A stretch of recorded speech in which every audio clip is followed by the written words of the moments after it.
Issa. Okay. Issa? Yes. Asa Galloway. Issa Galloway defines the mission. Kind of a show that will put people on the edge of their seat. Because it leads to the future with a more sophisticated approach. Welcome back to the show, guys. I am so excited about this interview I'm about to have. It is with someone who is a 15-year veteran of the social good sector, aka the American nonprofit scene. During that time, she has been a specialist and practitioner of DEI, diversity, equity, and inclusion, that much maligned topic these days. However, I have been benefiting from her writing, even dipping into a few of her promotional workshops. She takes a incredibly nuanced approach to a number of really important topics today, and I want us all to benefit from her experience, her thinking, and perspective. So without further ado, I want to welcome Sister Naaima Khan to the podcast. Assalamu alaikum wa rahmatullah. How are you doing, sister? Walaikum salam wa rahmatullahi wa barakatuh. Doing well. Thank you so much for having me, Brother Isa. Oh, it's my pleasure. In fact, I've been so looking forward to this episode because we had kind of a pre-episode conversation, and I find your thinking, very deep and also a little bit challenging because I have slightly different perspectives on things. I think a lot of times we might have the same ethical or moral outcome, but we get there from different, pathways. Correct. And one of the reasons I wanted to bring you on is, and correct me if I'm wrong here, but I feel like you have a lot of experience, especially in the nonprofit sector, but you've recently kind of specialized in one of the catchphrases of the day that's been maligned, DEI, right? But you take what you have branded an anti-colonial approach to DEI. So I wanted to just right off the bat give you a little bit of time to talk about, your business, what you do for anti-colonial training, and what you're trying to accomplish with that and how people benefit from it. Absolutely. Thank you. Bismillah, alhamdulillah. So my name is Naaima again, and I run my business Create Good for 6 years now. Alhamdulillah, I've been at it, and I focus on equity, or now, moving toward justice-centered strategic planning, evaluation, and facilitation. And absolutely, thank you for laying that out so nicely. I didn't really start off with an anti-colonial analysis in all of this work. In fact, I would say I kind of drank the Kool-Aid and was kind of hook, line, and sinker, if you will, in the traditional DEI kind of parlance and approach. And it's only really been the past couple of years, subhanAllah, that, I've had a chance to really go a lot more, delve a lot more deeply into the anti-colonial work, and that's for, obvious reasons. But I do think that there is quite a bit there that, alhamdulillah, that we can take, as we think about how do we apply more justice-oriented frameworks into exercises that are typical, kind of management, consulting exercises like strategic planning or evaluating a program or an organization with its outcomes, right? So, alhamdulillah, it's been a really good journey, and I've just been learning a ton. Well, and I think this is such a good moment for that specialization. And as you know, on this show, I try to get across to people that, like, I kind of used to joke when first got involved with youth coaching and stuff that, we don't want to have someone who goes to church on Sunday, is a holy roller, and then on Monday he's a cutthroat businessman with no morals, right? Like we want persons to be one person. And so the whole thesis of my show is to try to interact the three, I think, major factors today, which is liberty, our freedoms in America, then all of our identities and how both of those play into our civic life, our meaning like not just politics, but even our relationship with our neighbors, people who may or may not come from our specific demographic communities, our blended identities. And so can you talk a little bit about what an anti-colonial approach means? Like assume that you're talking to someone who's never read your work before, has no ideas, just heard, DEI as a phrase on Fox News. Sure. Yeah. Anti-colonialism is, really, it's far before my own thinking around it, obviously, right? There have been numerous scholars throughout history, really, who have been doing anti-colonial work. And a lot of the writings and the scholarship really starts with indigenous communities because, as we know, indigenous communities worldwide have been the primary, um, you know, I guess, people that have been harmed, right, by colonialism. And so it makes sense to really kind of have that as a starting point of just understanding kind of, anti-colonial studies, um, what it means, right? And all of the different sources of scholarship that one can learn from. And then, specifically today, right, we see the ugly consequences of colonialism rearing its head, right, vis-a-vis the genocide in Gaza and so many other ways that we've seen the extractive, what's often referred to as kind of the final stage capitalism, right, really Late kind of stage, yeah. playing out. Um, yeah, yeah. And so DEI, I feel, is really kind of a surface level attempt to say, like, okay, we recognize that there's some level of unlevel playing field, right? Like inequities in terms of how dominant cultural norms show up. This is often coded language to refer to, Eurocentric or white, westernized kind of experiences versus what's often called experiences from the global south, right? Or people of color. And this is, again, kind of the common parlance around the DEI field, right? It's just like, how do we kind of rectify these imbalances and equities, right? And I think what an anti-colonial approach does is really look at the structural causes, like, right? And so it's kind of asking for folks to zoom out a little bit and talk about the root causes of how did these inequities come about in the first place, right? What were the structures that were designed into place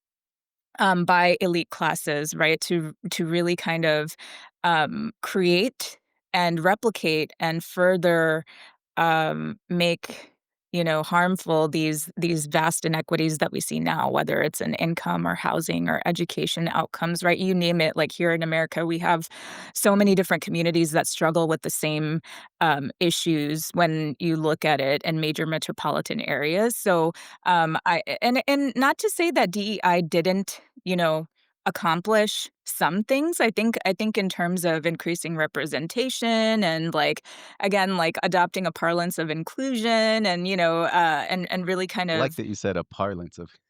Yeah, yeah. I mean, I don't know if that's the correct word, but I guess it's just kind of saying that there's, like, this colloquialism that kind of develops around these concepts, right? And then they end up becoming kind of catchphrases or buzzwords sometimes, particularly when you have, corporations who are really trying to sound the kind of the business case for DEI and all of that, right? And again, stuff that I was very, adamant about when I first started, but now have I feel gained a very evolved, perhaps understanding of how far that can really go until and unless you really have a root cause analysis. And so I like to talk about effectiveness now because if you're not looking at root causes, you can have better representation until the cows come home, but it's really not gonna, as some folks like to say, black and brown faces in high places won't save us, right? Like we can I see was that. about to ask you about you Yeah. said better representation, and, like, for Mm, me, there's 2 things that really struck me as you were explaining the concepts to me, and I know you're not done, so I'm sorry to interject, but, so I just think there's some opportune things to talk about and then come back. One, like, Obama was considered the deporter in chief, mhm, and, in a lot of ways, social justice has not been advanced either during his term and then, or, since. And I remember seeing this great cartoon where it had, and they repurposed it for Kamala Harris during her run, but it had like a drone flying over some hilly mountain country with hijab. So I'm assuming like Afghanistan. And it used to say, the first version said, I hear these bombs are dropped by an African American man. And then mm, the one that was repurposed was, I hear these bombs are being dropped by a woman. That's progress. And they're mhm, sitting there being bombed. And mhm. so I wanted to kind of interject there about the representation. Is it representation based just on skin color or is it on values? Right.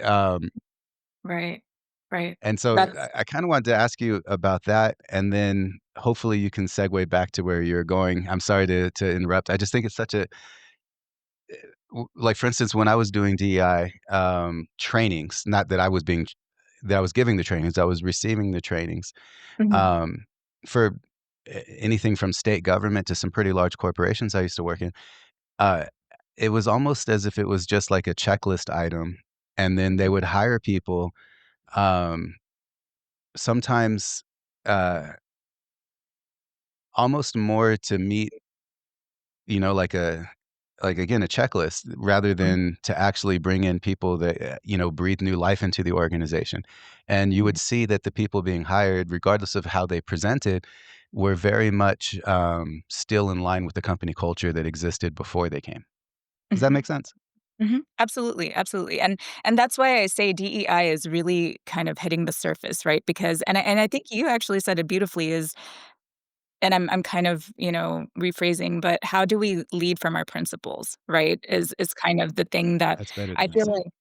like I'm at least evolving to is, and you said values, and I sometimes use it interchangeably with principles, but I feel like principles are values in action, right? It's like, how do we actually ground ourselves or anchor ourselves in North Stars that are not just about, checking the box and doing the surface thing, but about addressing root causes in a meaningful way? And so, sure, representation might be a part of the answer, but it's not the full answer, right? And in order to get that, I think folks need to spend a lot more time and energy and frankly resources because this is not just like checkbox work that you can just maybe like hire a trainer once a quarter or something and come in and kind of shame the white people and slap on the wrist and fix your policies and that I don't actually think that accomplishes too much, you know what I mean? So in terms of actual business outcomes, if folks were truly invested, there would be different types of actual dollar and time and energy investments made in that work. Yeah. I'm so glad you talked about actual investment and outcomes because one of the things that, like with Charlie Kirk's assassination, and um, I was speaking with a journalist named Zed Jalani, and we were kind of going back and forth because he made an appearance on someone who I highly respect, Brianna Joy Gray's podcast. And she used to be the press secretary for Bernie Sanders, and to me is one of the sharpest political commentators of our time. And they kind of clashed over like white liberals and the way they responded to Charlie Kirk's assassination. Mm, Um, and where I was going with this is that it just feels to me a lot of parts of society aren't even aware that there's a problem, because we grow up with 13 original colonies and all these great songs, and all of a sudden colonization sounds like Disneyland. mhm, And this is kind of the birth of America. And then I remember one time my wife, who's African American and is a Muslim and wears hijab, came home and she went through one of those stereotypical DEI trainings where everybody starts off in a line and then take a step forward if this, take a step forward if that, and all these, that kind of thing.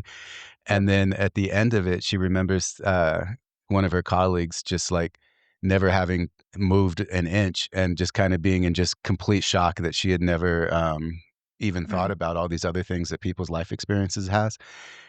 And so, like, for probably the bulk of my audience, which I assume would either be from a Muslim community or, from a Black and brown community, looking at the demographics, that tends to be what YouTube's telling me. This might be too basic, but the way that, like, Charlie Kirk tried to explain away his, "I don't trust black pilots" comment was blaming it on DEI and blaming it on, what's the program? God, my mind's just stopping right now, where you hire folks for quotas. oh, affirmative action. Yeah, he's blaming on affirmative action, and he was using progress as a way to excuse his bigotry. He was like, because Mm, he's likely an affirmative action hire, it means he didn't get the training and the quality. So he was trying to excuse his racism by saying that mhm, it was affirmative action that causes me to doubt him, not his actual race. mm, Never mind the fact that he's on record with so many other bigoted comments. So mm, where I was going with all this is that if you're going to present the value of anti-colonial uh, perspective for like a business, especially a nonprofit or like a social benefit organization, um, do you find it's hard to reach people who haven't thought through those things, and how do you address that? Yeah, thank you. That's a great question. I would say that there's a lot of study and research out there now that has actually looked at the origins of DEI as an industry itself, right? And I was pretty shocked to learn that it has origins within a militarized kind of context, right? So the military used kind of these racial encounter programs, or what they were called, to try and see if they could dialogue through, right, this race problem. And what they found over time was that these were really ineffective strategies, right? And I don't know if folks are familiar with or have read "Deconstructing DEI" by Lily Zhang, but this author does a really great job of just going through systematically, right, the history of the DEI industry. Um, and really looking at outcomes. And so if we understand, again, kind of the root causes, the origins, right? This was kind of perhaps a more militaristic solution, right? And the way that it came about. And so the fact that now the work has evolved to create safe or brave spaces, similar to these. I'm just using in these encounter groups as an example. There are many examples that the author presents throughout the book, but you can kind of trace it, right? And you can see that there isn't truly a lot of substance. I mean, really, it's not setting people up to succeed. And so at the end of the day, they don't even truly accomplish their business outcomes, but they end up just spending their money or perhaps wasting their money in this churn of consultants who come in and do, again, some checklist things, but then you don't really get, better culture or less burnout or actual change. And so from that perspective, I think there's actually a quite clear case to be made if folks were to actually pay more attention to the data, right? Because there's, again, and this is not my own research or my own thinking, but I feel like it's been kind of clearly shown, right, that the DEI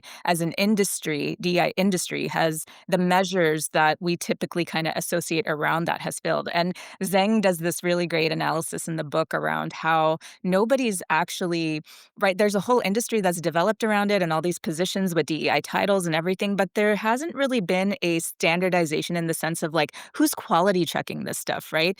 People bring in trainers, but depending on your stripes and your, kind of understanding or your team's understanding of, what DEI is and how it should be done, that training might be, really low quality and you may just not know it.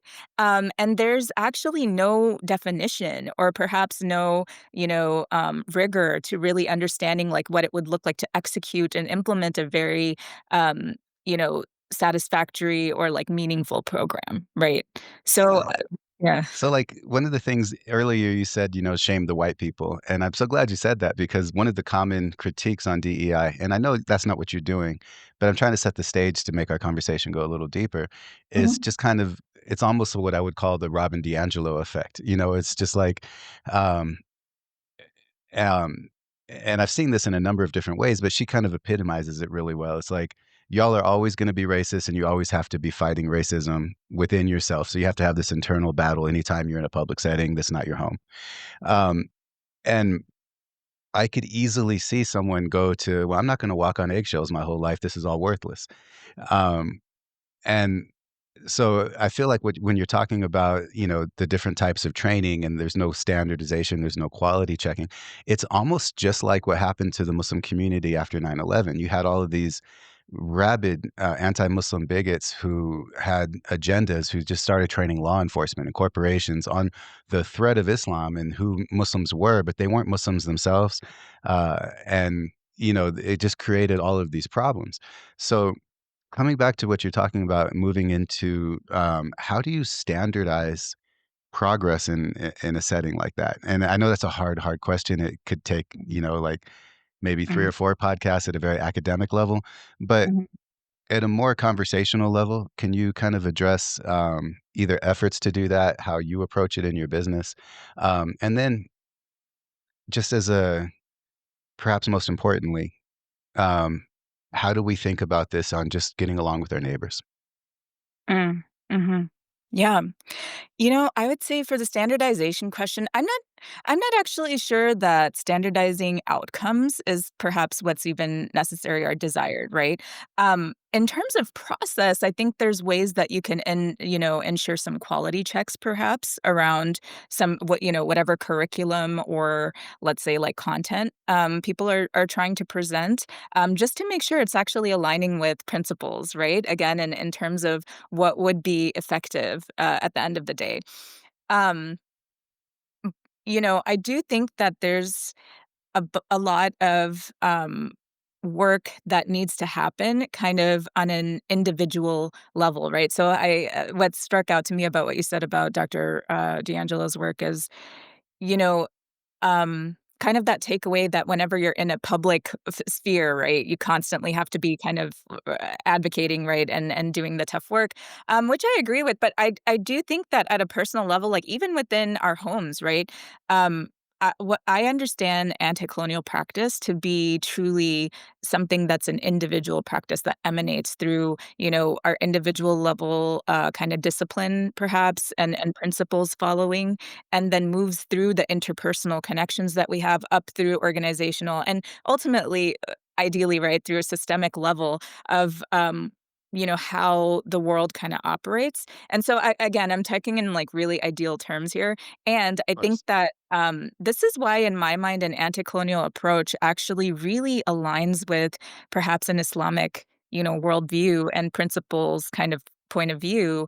And I think that in terms of your other question about, how do we relate or resonate, at a neighborly level, I think it's important to understand that this is, individual work. Just as we understand Islam to be a lifestyle where we are really going through various mechanisms to kind of discipline ourselves, whether it's through 5 daily salah or paying our zakat or fasting in Ramadan, etc. Right? Um, I think there's this kind of moral ethical code that we naturally follow as Muslims, and I don't mean to like superimpose anti-colonialism onto there, right? I'm not saying that it's like Islam came and taught anti-colonial, not necessarily, right? And I think that there's so much that if we were to understand the full context and history and fully contextualize our experiences as, perhaps participants in a larger colonial project that is America, right? And how do we understand ourselves and our roles as American Muslims within that, right? I think there's an argument to be made that, like, yes, like if we are truly practicing our principles in a rigorous way, we would be doing more anti-colonial kind of work in our endeavors. And so that's kind of the larger, kind of framework I think I see, at least in my own practice as I've been learning more through scholarship and research, right? That's what I've been kind of coming across. So I spend a lot of time consuming right-wing media, and I always have to detox myself from it. There's a lot of it actually that at its core most people would agree with, like strong families, modesty, things like that. But then they always sneak in this stuff that's just kind of gross. Um, and you said something that I could hear a bazillion of these right wing hosts or audience members that, you said America's a colonial project. And it's quite clearly the fact. I mean, like the 13 Colony song I was singing earlier. Um, but do you have for us to contextualize this, a definition for anti-colonialism? Is there like a handy short one that you like to use, and could you tell us it? I mean, I think it's always dangerous to have non-scholars try and define these things. So I guess that'll be like my little caveat there. But Yeah, of course. you know, the way I define anti-colonialism is actively resisting and challenging colonial ideologies, systems, and structures, right? And so for me, that means, if we know that our history has been one that's consisted of the genocide of the native population, if we know that the means of expansion of our societies was really having settlers, in colonies, right? And manifest Establish destiny on top of it. Yeah. Right, right, all of the things, right? And kind of codifying American law as this very, like, Eurocentric, Western-centric, even thinking about how we have, the system of property rights and things like that versus, indigenous societies and how they have perhaps a more communal understanding of those things, right? These are all things that have had really real implications for the populations that are indigenous to these lands, right? And so I think recognizing that is what I mean when I say, like, how do we be anti-colonial in our work? And that, we are in relationship.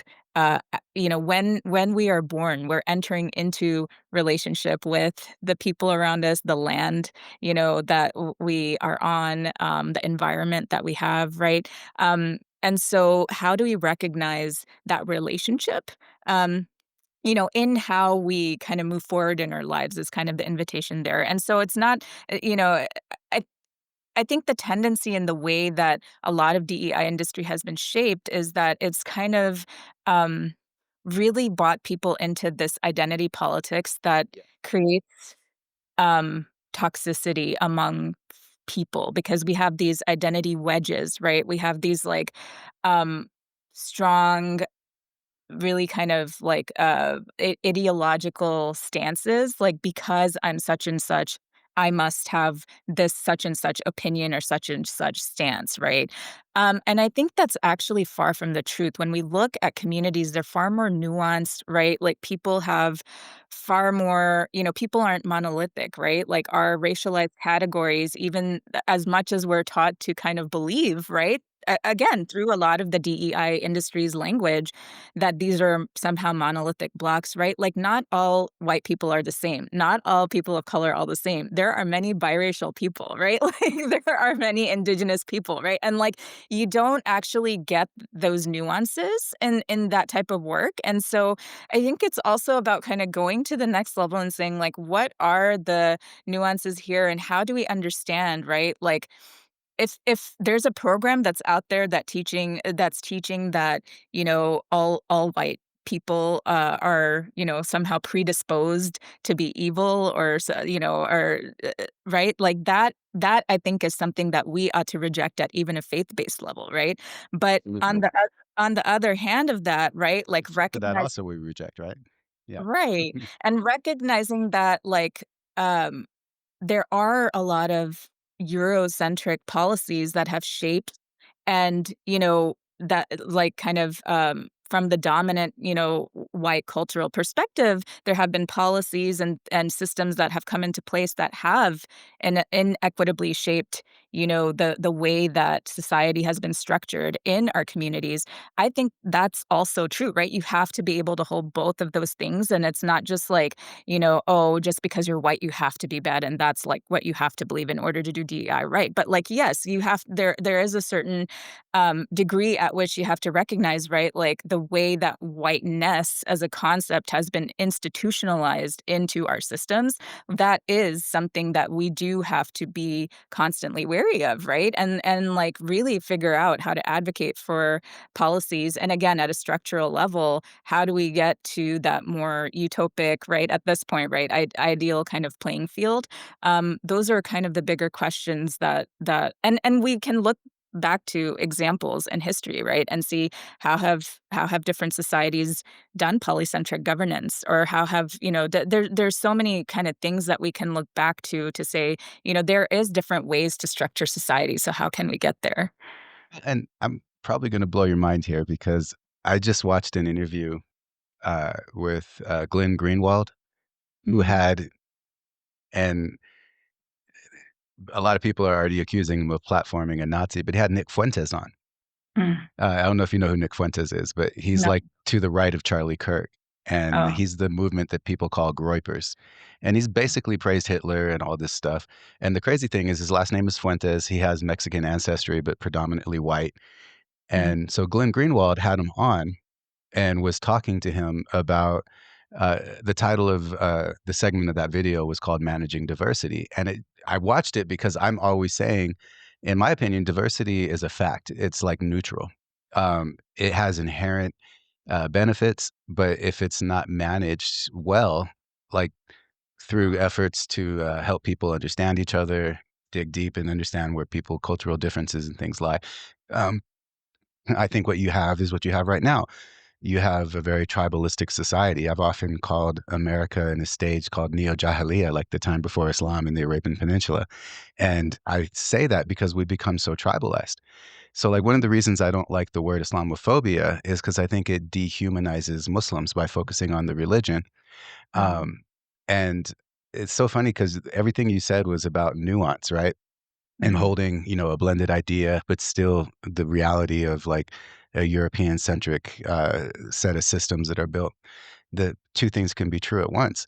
And when I first started the show, I almost called it Nuance Now, and then I found somebody already had that, handle, and I was like, "Oh, it's so lame, I'll just go with my name."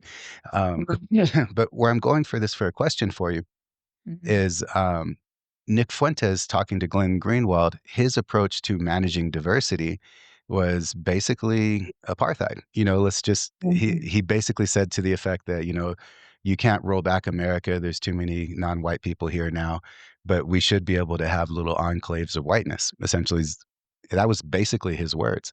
And mm, then I forget what state it was in, but there recently was, a township that started building kind of like a social club, they were calling it, but it mm, had houses and property where you had to be white to live there. mm, Um, and so to me, when I hear about all this stuff about whiteness, my first thought is like to the white people, I'm like, you guys know that Irish people weren't considered white initially, right? You know that Jews right, were not considered white, yeah, Italians were not considered white. And I always try to use that to build up to the sharecroppers bargain, where they took white poor sharecroppers and said, "At least you're not black," and then use that as a wedge to separate them mhm, from black people.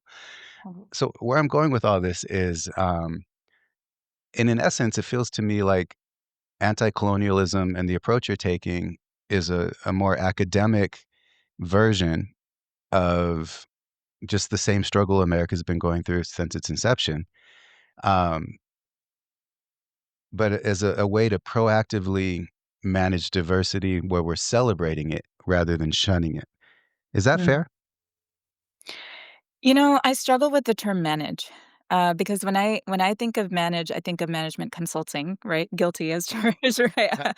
Um, and I think of elite classes and what they want to accomplish. So by creating a managerial class, the Marxist argument perhaps is that, right, the elite classes are creating a buffer zone essentially, right, through which interests can be managed, right? Like needs and revolutionary desires can basically be managed so that they don't ultimately create a revolt, right? And disrupt the status quo that's so comfortable for these elite. And so while I reject some tenets of Marxist thinking, from a fundamental kind of philosophical perspective, I do think that there's a lot of benefit in using that type of an analysis when we think about how we even apply words like managing diversity, right? Because in my mind, you know, who who's gonna be managing, right? What do we mean when we say manage? Exactly, yeah, that's Um, important.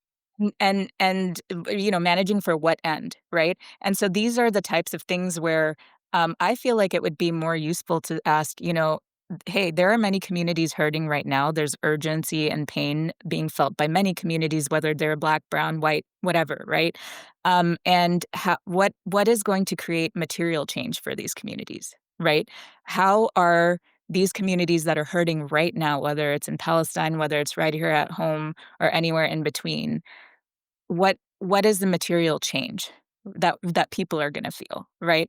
And so to me, that again, really centers the conversation back on outcomes, right? If I'm wearing my evaluator hat, right? I think about what are gonna be the outcomes of whatever it is that whether it's a term that we're debating ultimately to perhaps implement something, right? Or policies that we're creating or, work that we're doing. How, like, what is the end goal, and how is that really resolving the way that structurally we're right now kinda lacking, right? All these systems that we see around us, whether it's healthcare again or, education or whatnot, these are structurally failing, right? Failing us. I just heard a gentleman, talk about his ailing elderly father, right?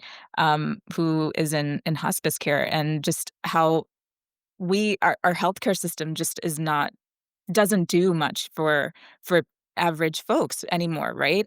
There's just no resources available, and so how do we really, um, understand this piece of, like, billions of our hard-earned tax dollars, of our money, have been spent supporting decades of foreign policy and genocide and war, essentially, that doesn't even benefit us, right? And so, like, where's that structure analysis of how do we get that money back here for us, right? Like that, those are, and disinvested from things that we are ethically and morally opposed to, right? And so that to me is like, sorry, and I'm straying from the original question, perhaps, Oh, like, no, I but actually really enjoy this, and I was hoping you would go this direction. yeah, but I mean that's kind of where I ultimately want to focus on. So it's like we can talk about managing and, the diversity and this and that till the cows come home, but again, it's like what are we ultimately hoping to accomplish from such conversations? Like if it's defining something to really implement something, I understand, but if it's just like semantics and really just theorizing and kind of armchair philosophizing, then I don't feel like we have neither the time or the space to really dwell on that, right? Like I'd be much more interested in focusing on material change. Yeah, thank you for that because this whole interview so far, I've been trying to play, like, and I do this in the Muslim community all the time. Sometimes I go by my name, Paul. Sometimes I dress as Caucasian as possible, like a khaki and a polo shirt and go to the mosque without a kufi on, just to make space for us to all understand that Islam's universal. But at the end of the day, I've been asking you questions trying to like take someone who might have never thought about their privilege or even would reject the premise that they have privilege, right? Um, and kind of get them to hear, the conversation with more of an open heart. But like Mm, when you start to talk about serious outcomes and real policy things, uh, and I think the thing about semantics is perpetually a problem. And we could talk about that later. But like, if I was designing a Muslim political platform for American Muslims, not globally, right? My number one item would be reparations for the descendants of freed people. mm, And has nothing to do really to benefit the majority of Muslims, but about 30% are African American and the descendants of enslaved people. mm, So it does have a part for our community, but it's more of a justice approach. It's mm, also, which I think is rooted in Islamic values. mm, Um, and then the other reason I really want to focus on something like that is that it forces us to take being an ally community in a very serious way. Um, because I firmly believe, and this is maybe where we start to get in those differences I foreshadowed earlier, mm, uh, not necessarily in the ethics or the morals at the end result, but maybe in the way we get there. I firmly believe the American Muslim community should be seeing ourselves in the American context as the preeminent First Amendment community. And the reason for that is, one, I think the First Amendment strengthens the quality of life for all people in America. Two, all of our rights, and even if you think about like traditional scholars talking about where to live, if it's not a Muslim country, is always based on if you can practice your faith. So the First Amendment guarantees that for us. And then three, it's the best way to push back against like white Christian nationalists who are trying to change the country to benefit them and make, subsets and underclasses of people. They already exist, the subsets and underclasses, but to really codify it. And for me, that kind of thinking of going for like a reparations as one of the preeminent policy platforms for American Muslims is rooted in being very constitutional. mm, And I look at that as like the highest aims of what America should stand for. And mm, I don't find a lot of use um, in dwelling on the flaws of the founders because we're here today. I think we should know them. We should be educated about them so we can identify within ourselves our policies later. So I'm saying all this to build up to a question where, because I think the majority of my audience is going to be probably immigrant Muslims, and mm. then uh, a spattering of everybody else. Would you object to? I know you wouldn't, but would you object to that being like a preeminent policy platform, or would you kind of think through how other communities who haven't gotten there might object to that and want something more immediate for themselves first? And then how do we kind of fuse that? Because I think what you're talking about with anti-colonialism is like the perfect ground to have real intersectionality, like that's Mhm, principle based. And so I mm, think that I was trying to set you up for the question to talk about like what Muslims need to change mentally so we can be good partner communities. Oh my gosh, that's a lot. I love Yeah, it it. is a lot. I'm so sorry. For so starting with there's a lot there.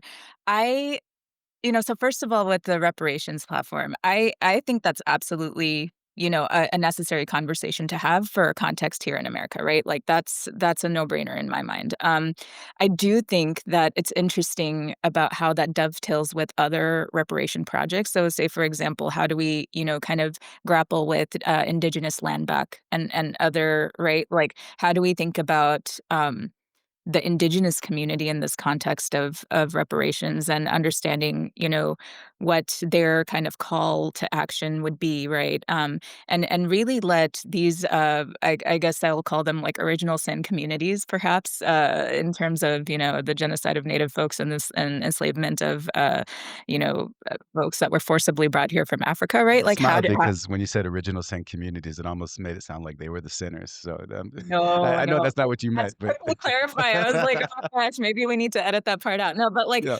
um I was like, "Hmm." Um, Thank you for helping with that. But, No, yeah, so, I mean, how do we let these communities who faced the greatest repercussions of these original sins of America, right?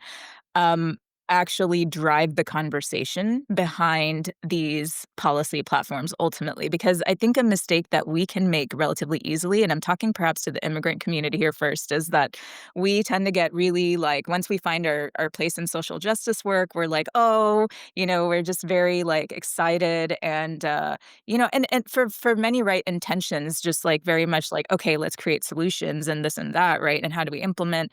But I think we often, because our communities are so fragmented here and kind of within their own pockets, right? I think there's really this lack of cohesion in that way of really saying like, I want to listen to the African American Muslim perspective on reparations. How can we let that community lead this conversation because they know what they need the best, right? Like that would be conversations that I would be interested in having from an immigrant Muslim perspective, right? I don't think our communities here recognize, there's often this need to somehow like stereotype or typify these communities as like, oh, like Black Islam is not really authentic Islam. It's like, who are we to say that, right?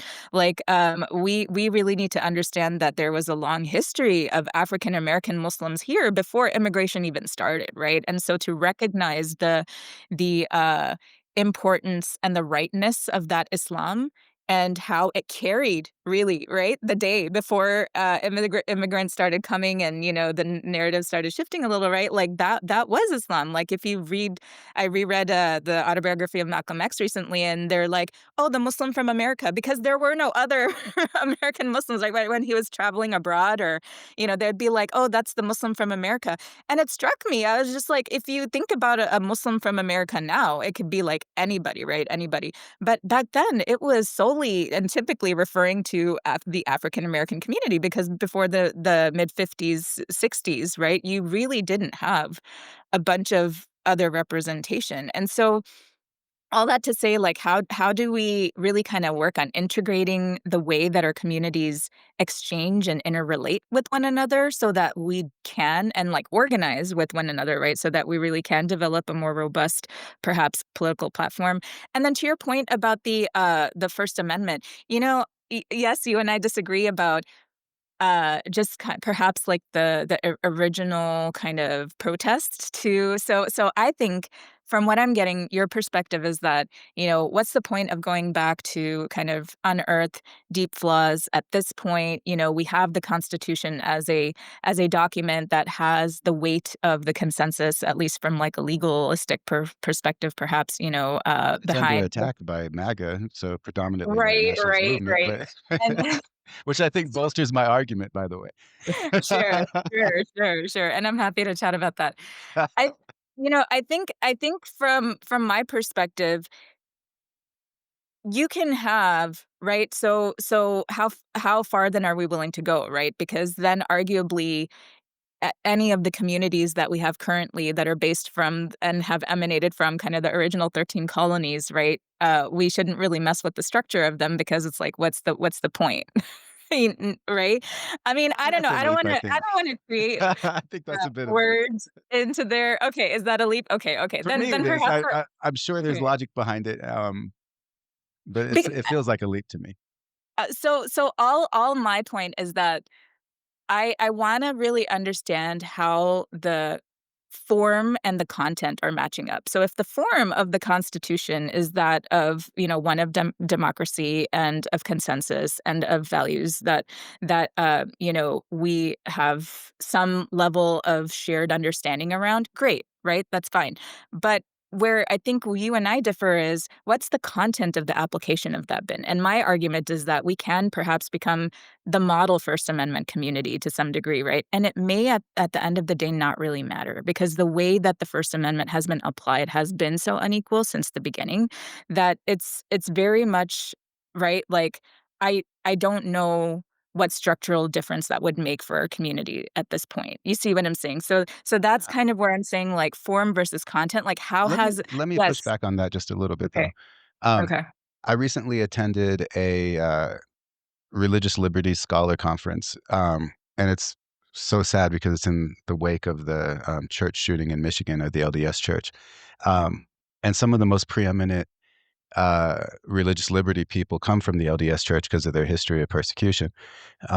We don't have to necessarily get into their white supremacist ideology sometimes in some of the Yeah. theology that's been, Sure. uh, out there too.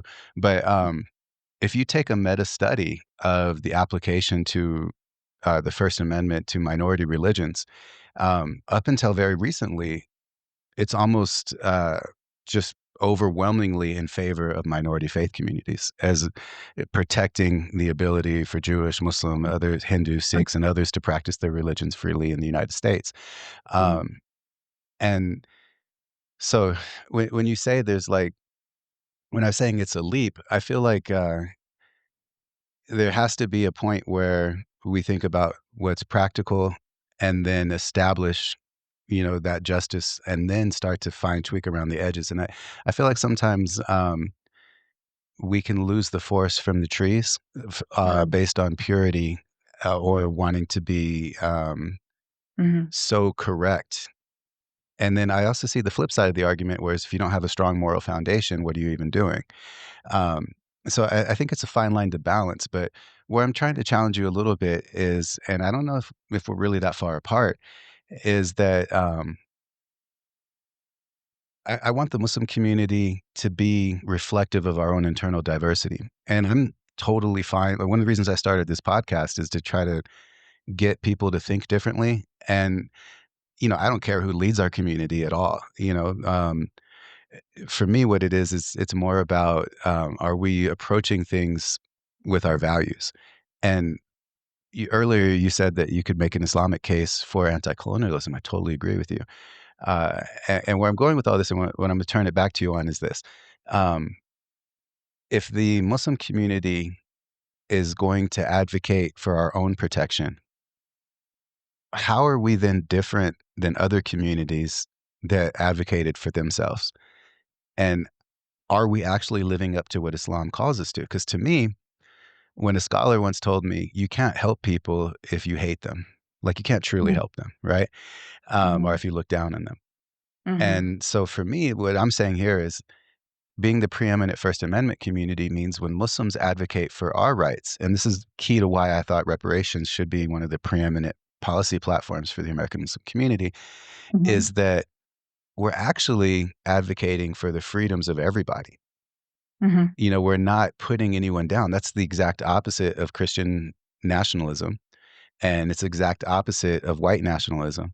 It's Mhm. saying that the law should apply equally to everyone, and that's Mhm. where the bulk of Supreme Court and federal court rulings have led us to this point. So Mhm. I think the most effective way for Muslims to operate in an American setting is wrap themselves up around the First Amendment.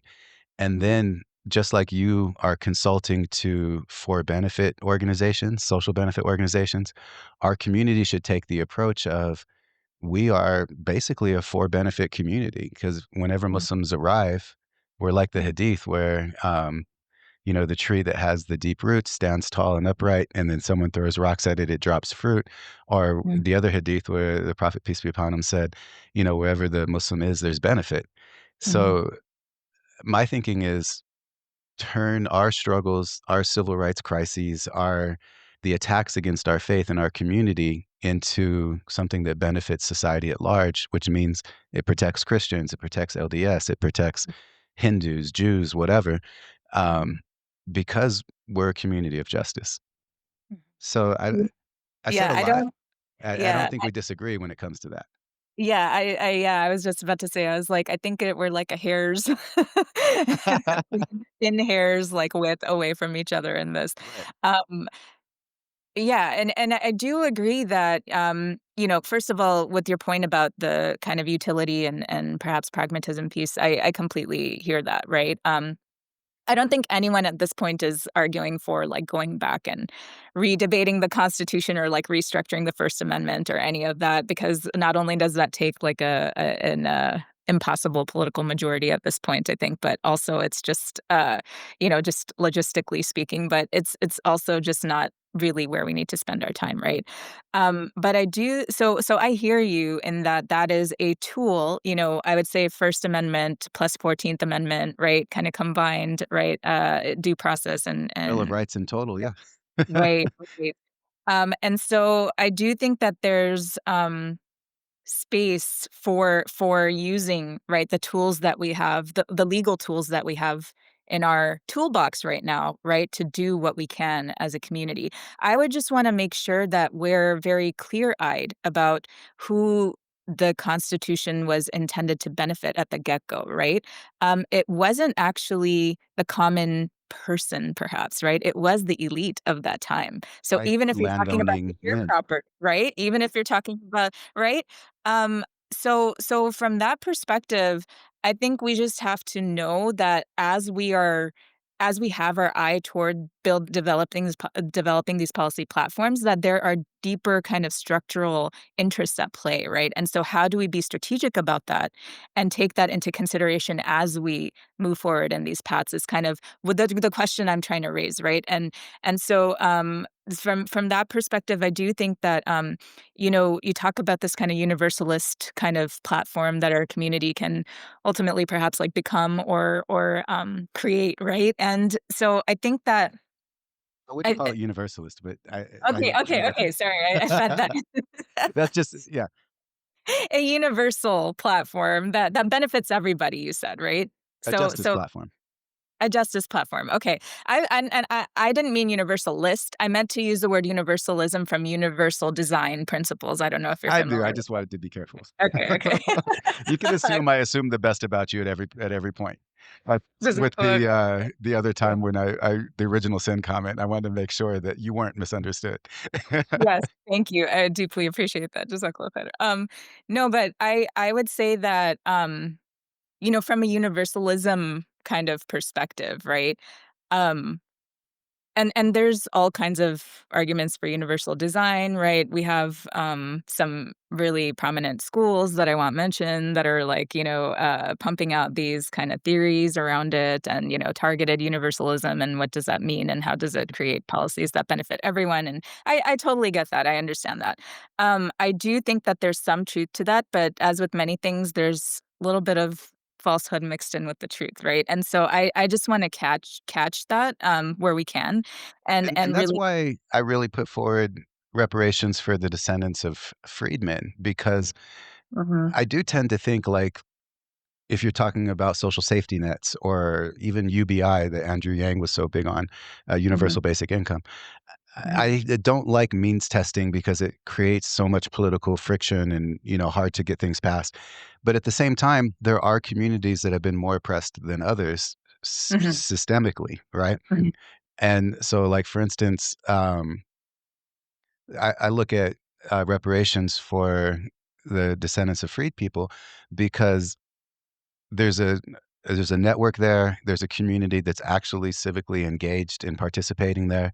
It's a justice issue, and then to me, it directly ties into the genocide in Gaza. It directly ties into because I've seen doctor after doctor. I even interviewed a doctor on my channel who just flat out told me that the starvation and siege on Gaza is permanently going to harm a generation of Palestinian children, that their brains won't be able to possibly, without the miracles and rahmah of Allah, they're going to be stunted, probably mentally and physically for a generation. And then there's a whole science of things called epigenetics where they've studied trauma being passed from one generation to the other, from Holocaust survivors to PTSD veterans to the descendants of slaves.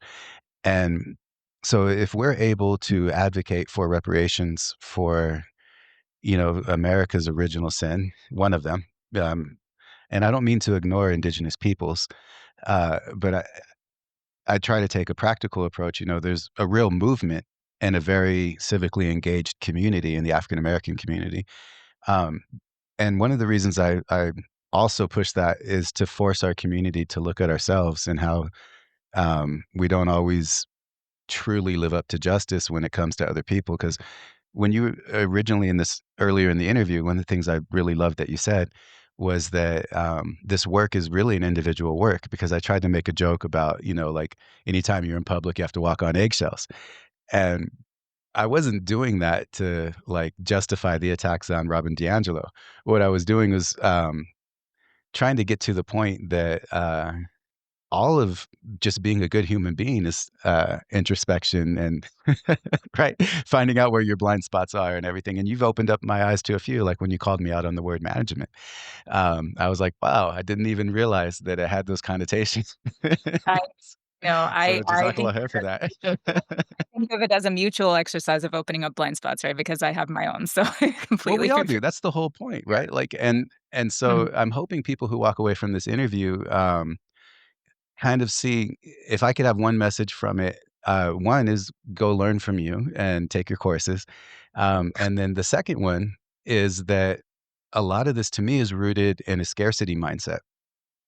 And that's, mm, like the whole white replacement theory. It's a mhm, fear-based scarcity mindset.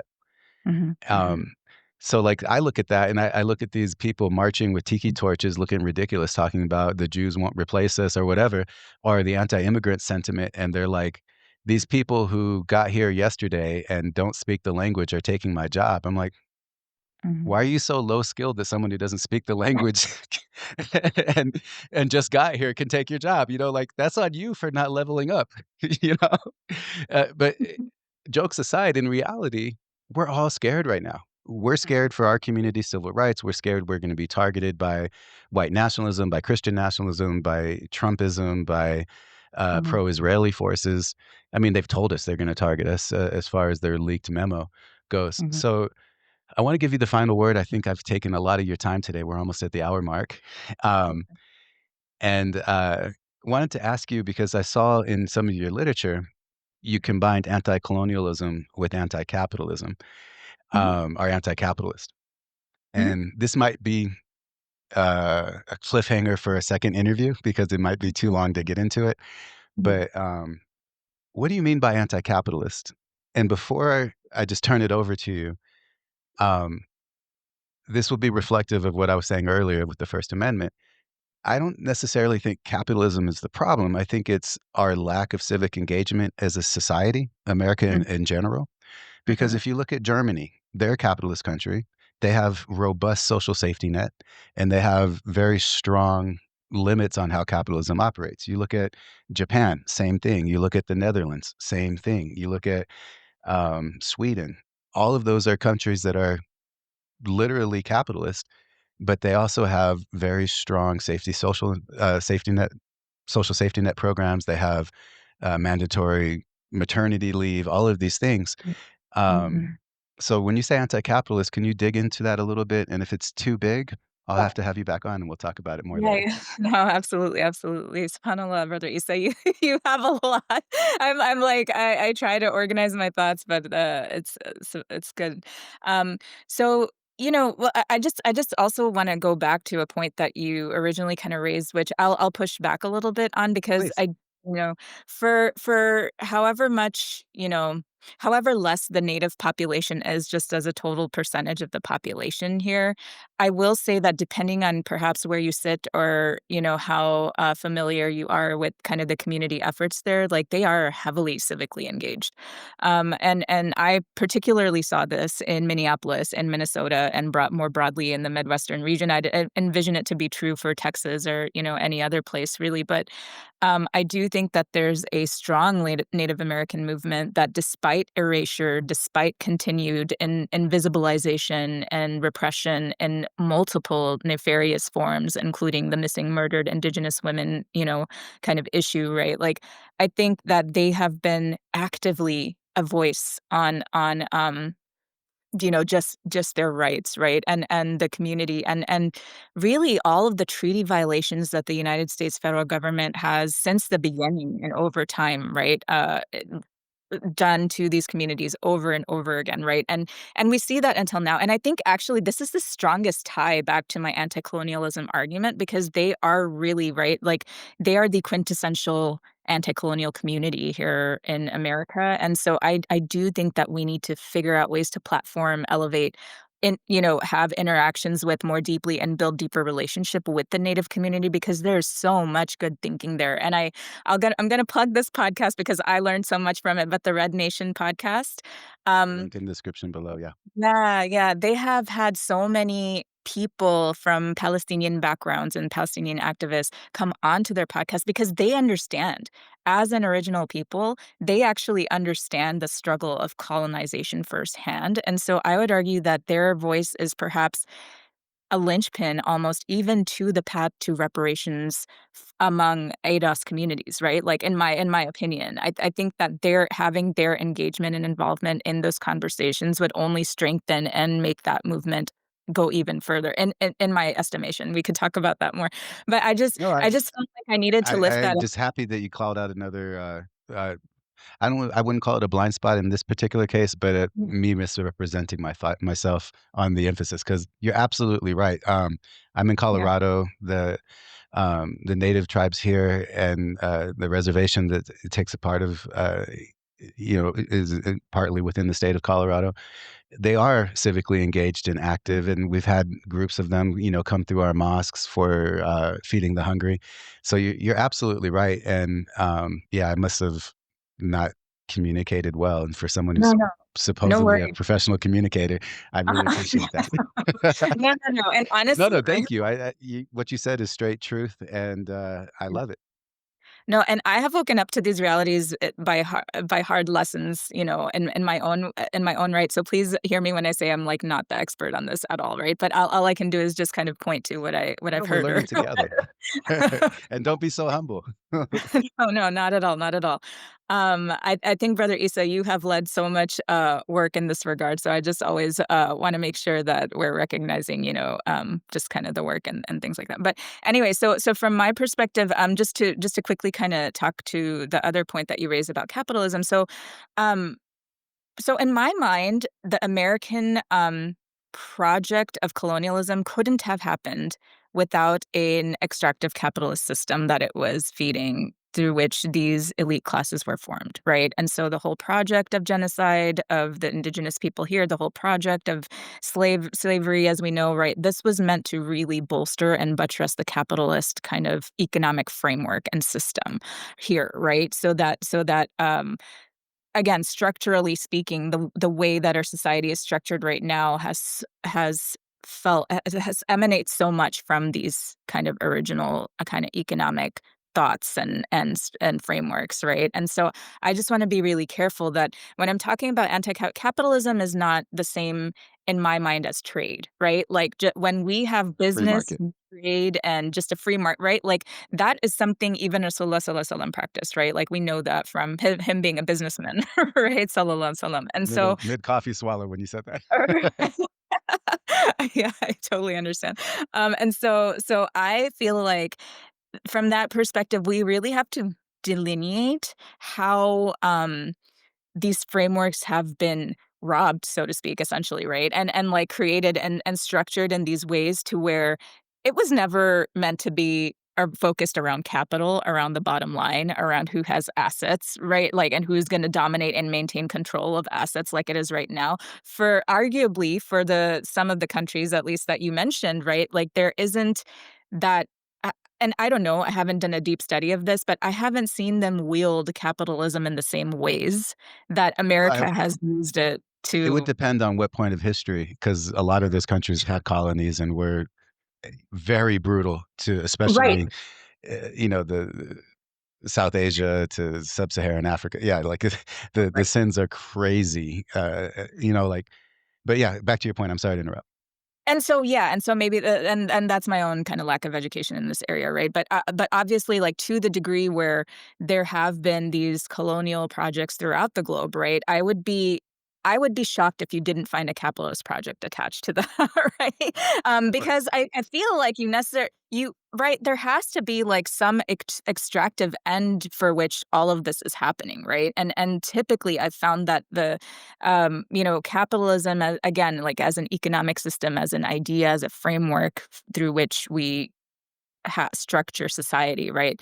This has not led to good outcomes, right? We see all types of environmental havoc wreaked by all these AI technology companies, Yeah, and Memphis, Tennessee right now, you can't breathe the air because of exactly, exactly. XAI's pollution and turbines. Yeah. I read that piece in Time, and I think that there is so much real systemic harm that has been created by capitalism that we not only bring out all of its contradictions in terms of it's supposed to create better life for everybody.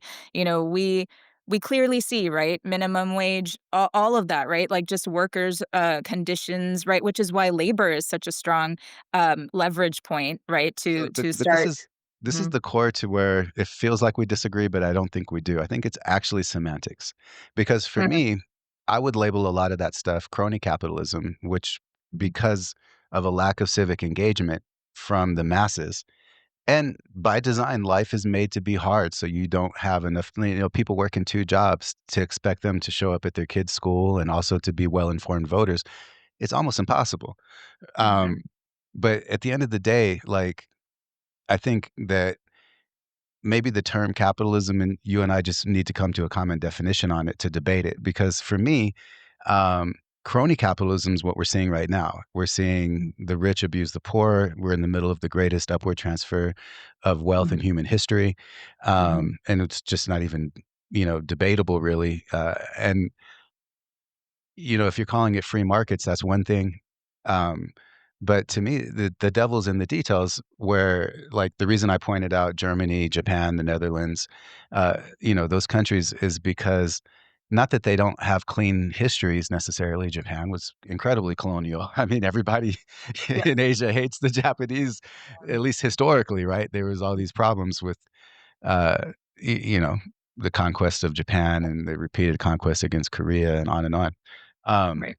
but what I'm talking about is with the systems today, can we operate within the realities that we're in now to make a free market system work for everyone?